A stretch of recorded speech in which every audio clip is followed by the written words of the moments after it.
হাতে যদি মাত্র 10 মিনিট সময় থাকে তাহলে কিন্তু এই পিঠাটা ঝটপট তৈরি করে নেওয়া যাবে।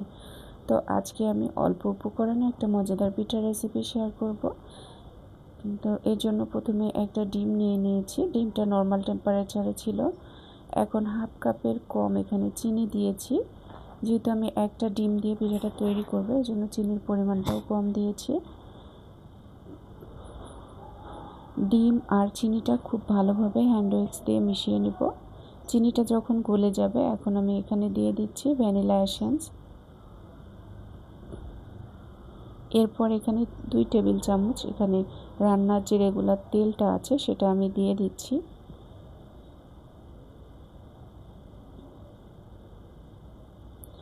এখন এখানে আমি ময়দা দিয়ে দিব।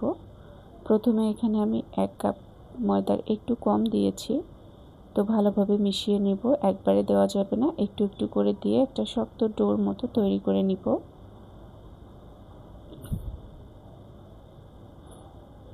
পরে আরও কিছুটা এখানে ময়দা দিয়েছি। তো এটা হাত দিয়ে আমি খুব ভালোভাবে মিশিয়ে নিব।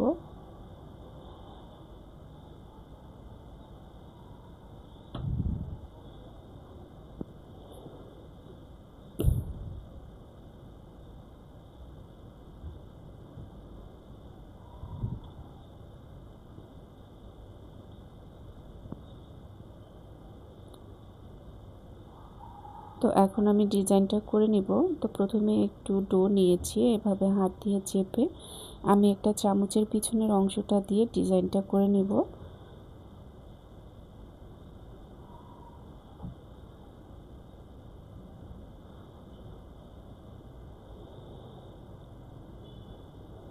তো এভাবে আমি সবগুলো পিঠে বানিয়ে নিব।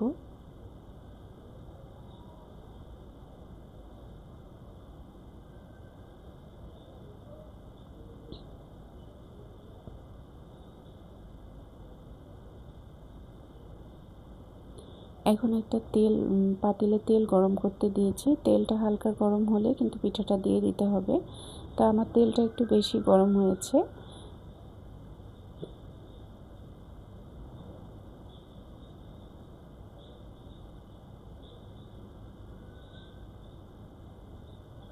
তো সবগুলো একটু সময় নিয়ে ভেজে নিতে হবে, তাহলে ভিতরটা ভালোভাবে সিদ্ধ হবে।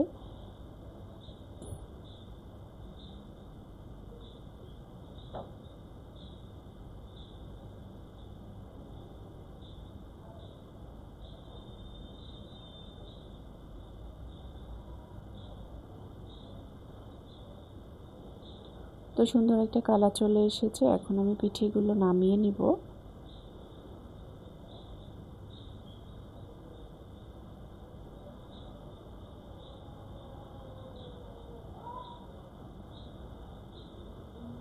তো এটা অনেক বেশি মুচমুচে হয়েছে। আশা করছি আজকের রেসিপিটি সবার কাছে ভালো লেগেছে।